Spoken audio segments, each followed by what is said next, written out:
today's Sunday's video, or the topic of today's Sunday's video, is debates. And different debates can be interesting and for different people, or to different people. For this video topic, I'm going to list and talk about some of the debates going on in society and in general.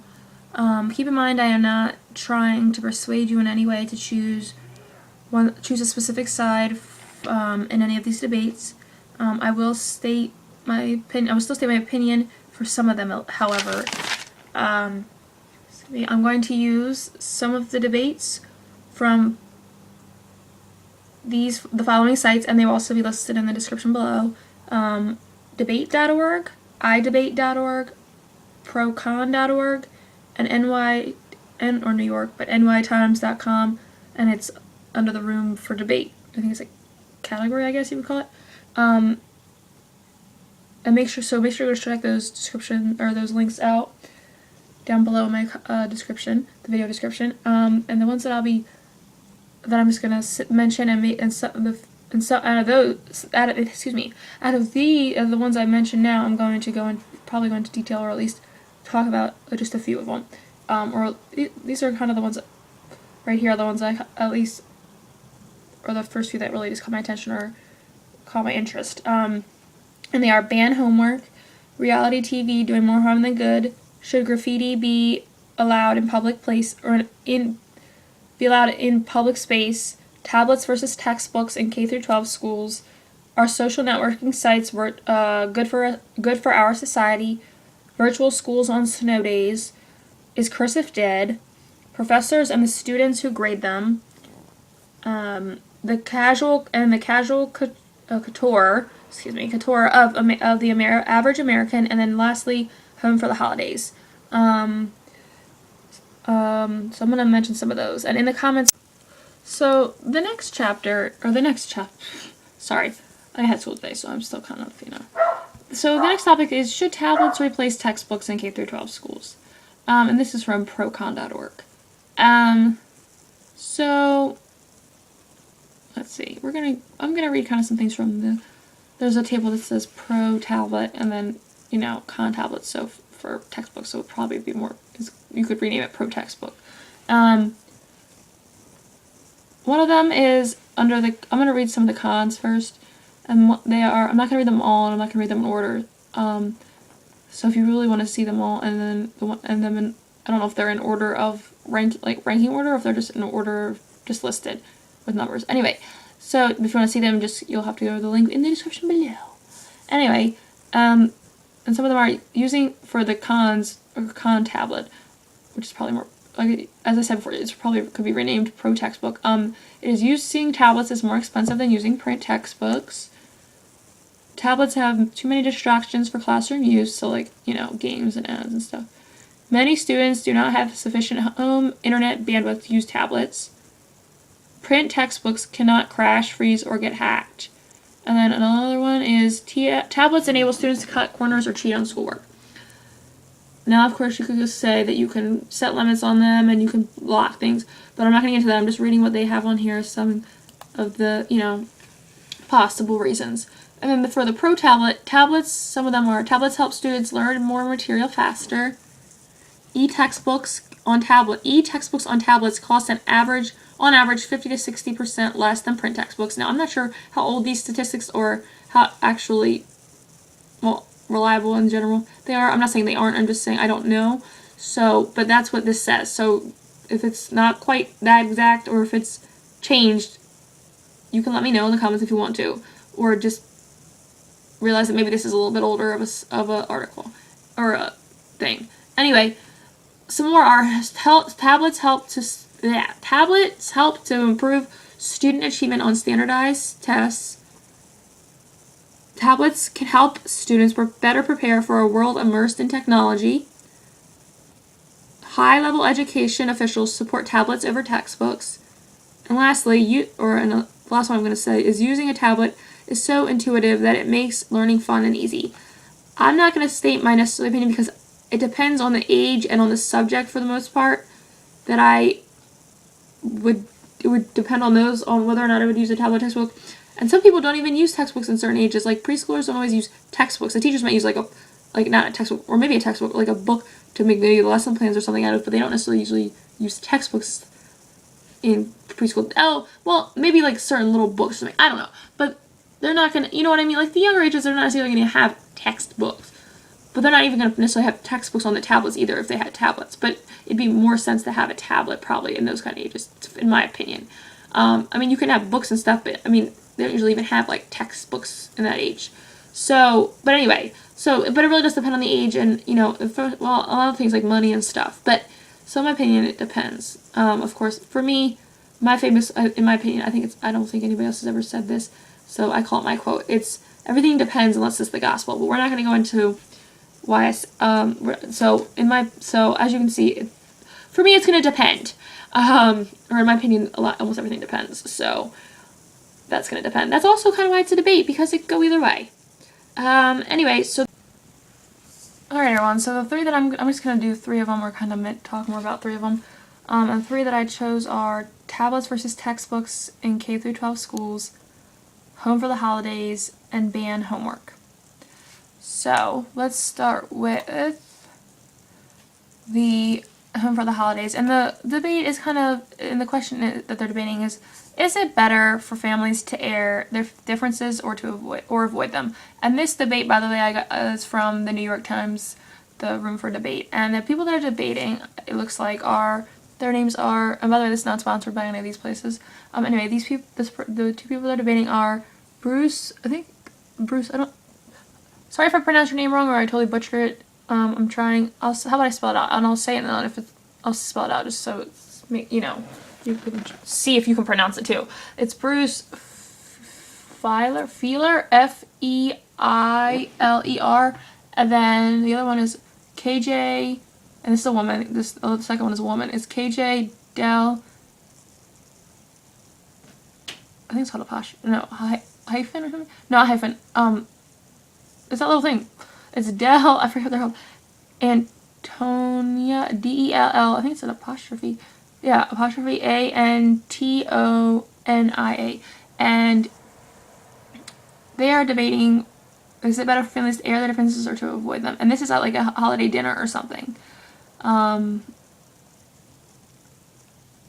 my opinion, in general, I would just be cautious if you are going to, or / careful if you're going to air anything in general.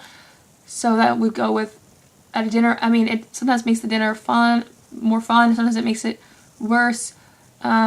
Just be cautious. Also, you have to be careful, in my opinion, of like one of the things you should be careful of is the age of the people around, or just if there's just children around in general. Unless you for some reason your children are all into this family drama and you involve them yourself in there, you let them be involved. But anyway, I'm not saying that they shouldn't be. I'm just saying, you know, just be cautious. That, in my opinion, is my opinion. I mean, I'm not going to say that I've never had that occur, but I'm just saying I would be cautious or / careful. Anyway, so now this is kind of, they go through there's a bunch of different things. So I'm going to kind of read as I'm talking to you. I'm reading through them. So I don't know. The man starts out, his name is Bruce, starts it out, and they mention about Thanksgiving, because that is a lot of times when people sit around a table. And he mentions, and he asks this question, says, but if we can't talk civilly with our relatives, who can we talk to? So he thinks that the best way to handle, he's talking about how at Thanksgiving, how you can avoid or handle, as he calls them, potential controversial landmines, in quotes. He says, quote, the conventional wisdom about explosive subjects at family gatherings is to avoid them like the pre-dawn lines at Walmart on Black Friday, close quote. So he's not a big fan of them. And he says that they cause stress. So, and that goes back to the question that he asked, quote, but if we can't talk civilly with our relatives, who can we talk to? Close quote. So, who we need to be able to talk civilly with our relatives is a good start. What I think what he's trying to say is, if we can't talk civilly with our relatives, like, that should be our starting point, is with like our immediate family and our relatives, is being able to talk civilly. And then, you know, and then you go out into the world, it's like starting small and going bigger. Even if you have, you know, a big family, it's still not necessarily as big as the whole entire world. And we'll say, or I'll say, and he goes and mentions about examples about what examples is setting for our kids. Like I said, that's why I was saying you need to be cautious. And since I work with children, this is even more important to me, more, you know, relevant to my job too as well, because you never know if the kid's gonna take that stuff.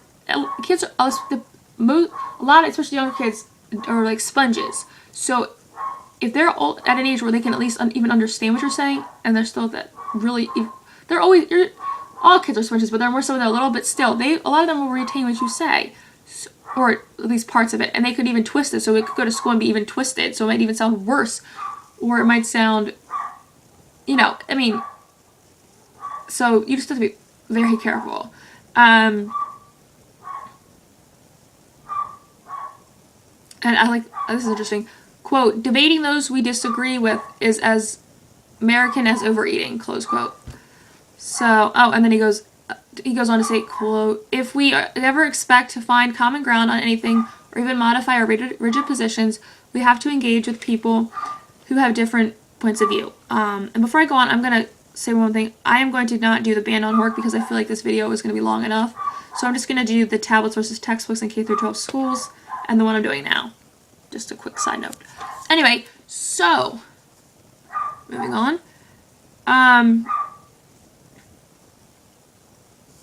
And this woman says, now we're moving on. The woman, oh wait, maybe he's for it. He thinks, I'm sorry, I didn't mean to, you know, mess up his article. He thinks that we should because that's how we practice. I'm sorry, but he also does, so what he's saying, okay, I'm sorry, well, this is probably that was probably what the lady was saying. I'm not going to say she was, but anyway, he's saying that we should do, because it can set an example, like if we do good. I think that's, you guys can read it, and if I'm sound mixed up, you can in the comments clarify for me or something. But anyway, so I'm gonna move on to the woman just because I feel like I'm rambling, as always. The woman says, quote, as willing as I am to engage in enthusiastic debate in this forum, I am absolutely 100% unwilling to do it over the Thanksgiving turkey, the Hanukkah latkes, or the Christmas pudding, close quote. And she mentions how she does have family that she doesn't agree with, but the last place she wants to air those is at the fun holiday dinner. So, and yes, for some people, holiday dinners are not fun in general, but I guess to her, and for most people, a lot of times, they're supposed to be fun. And the time when you get together to see your family, sometimes people you haven't seen in maybe years, which is also why it's a lot of times the time for catching up. Which side note kind of, is why a lot of times, sometimes people air their differences then, because they might be gossiping about somebody, but they're not necessarily debating. They might just share their disagreement with somebody else. Like, it's like, like gossip. But anyway, if that made any sense. Anyway, back on topic, kind of, if that was even off topic. I love to talk, and I go all over the place. I know. Bear with me. So, and she agrees with the, I guess they call it theory, that it's better to talk and debate and discuss, because then let those differences just solidify, like just sit there or build up. So to talk out your differences. That kind of goes with like a relationship, but we're not going to go into that, but that's, you know, how they kind of say, or usually say with a relationship, is you want to try to talk it out. But she goes on to say, quote, when it comes to politics and religion, engaging with family over the things we most often rant about on Facebook is probably the best way to remember that the other, quotes, the other side of our chosen issue is really a well-intentioned, loving human, not a faceless entity wrapped up in a television network, close quote. So, and she goes on to mention a bunch of metaphors. And I like this at the end here. She goes, sorry, I'm using a lot of quotes, but this is the way it's going to have to be. Quote, it's one thing to debate an equal, Another to tackle says, say, the mother whose approval you think you'll never win, or the uncle who always calls your sister the pretty one. Close quote. You know, like biased. When you try to go against people that are biased for certain things, or for certain people. He goes on to say,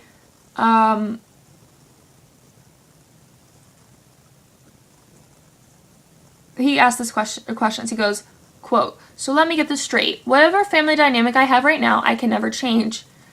Question mark. If my brother was mom's favorite, or dad always held his daughter to a lower standard, or Aunt Judy drinks too much, that's just the way it's going to be forever. Question mark. I think what we're hitting on here is a fundamental definition of what a family is. Close quote.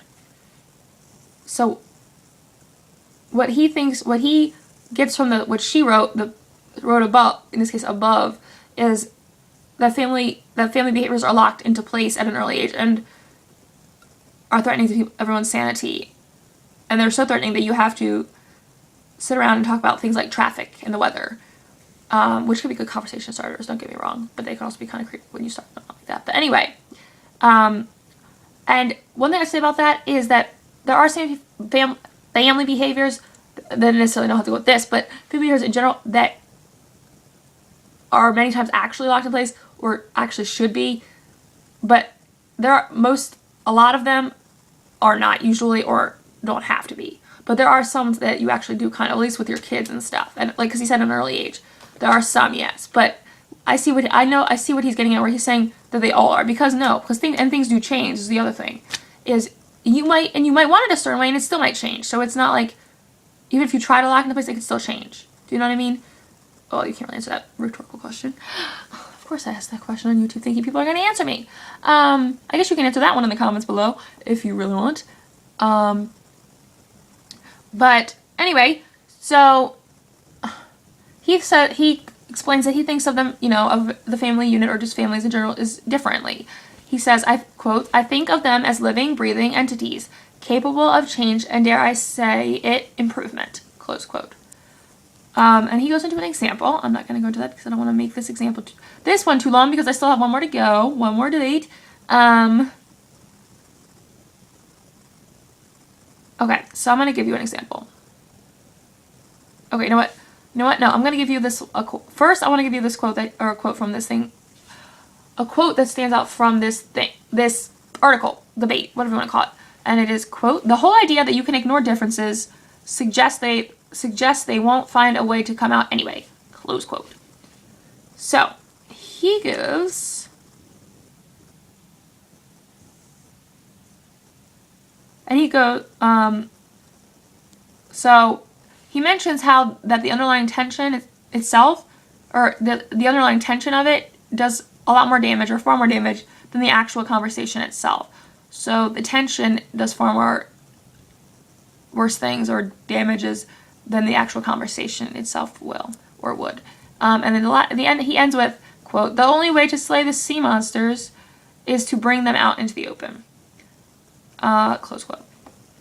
So, I mean, okay, we could get technical and say, oh, we have these machines where you could just go, and use like a radar and just like shoot randomly.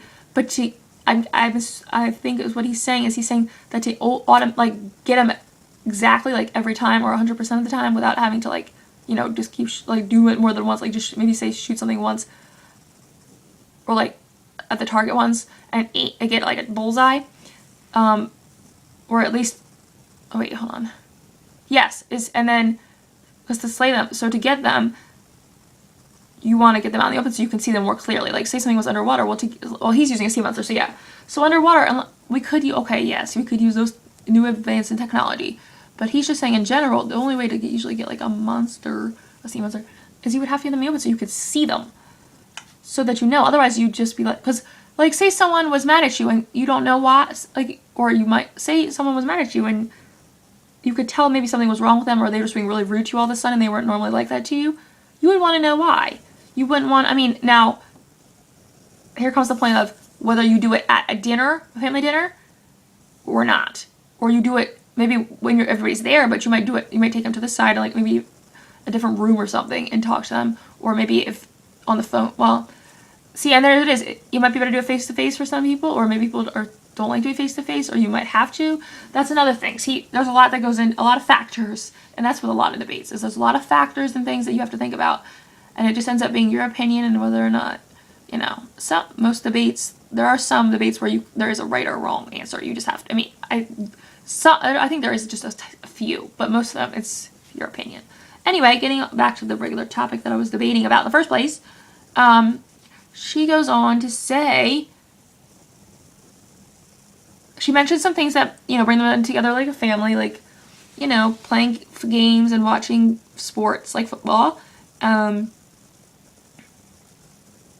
So, quote, she says, quote, they may indeed, and she's talking about the things that they do together as a family, or that brings them together as a family. Quote, they may indeed reduce the shouting over mandated birth control coverage later, but for many families, just getting through those seemingly mundane tasks in peace may be challenge enough to help our relationships evolve, close quote.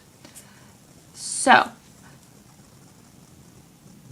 and another quote that kind of stands out, because, it's in bold on the side here, so it stands out, I guess, to people, and it probably will to me once I read it. Anyway, it is, quote, sometimes even unloading a dishwasher with a despised relative can be difficult, close quote. And that's true, too. And you hopefully won't have to do that a lot if you do. Usually, they won't volunteer. But anyway, and there is such thing as just ignoring them. But anyway, it can be hard to do. So, but either way, and this just goes on and on. Well, not really on and on. So, in the end, it just goes on, and it kind of ends with, she ends it. I'm not sure if it's because it's done or if they just stopped debating in general.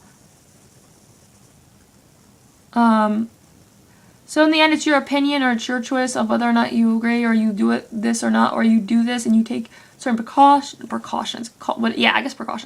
So it's up to you. So that was it for the family, or the Home for the Holidays one. I'm going to do one more. I'm going to do one more, even though it's probably going to be a freakishly long video now.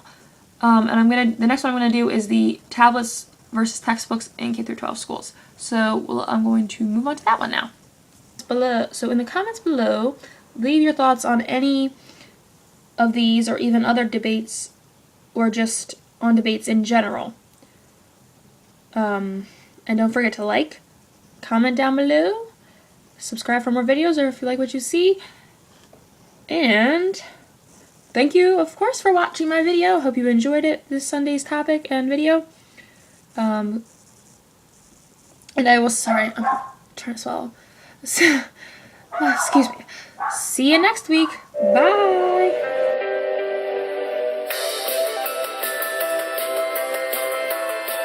Hello everyone, welcome back. So here's a little bit about myself and why I'm doing this.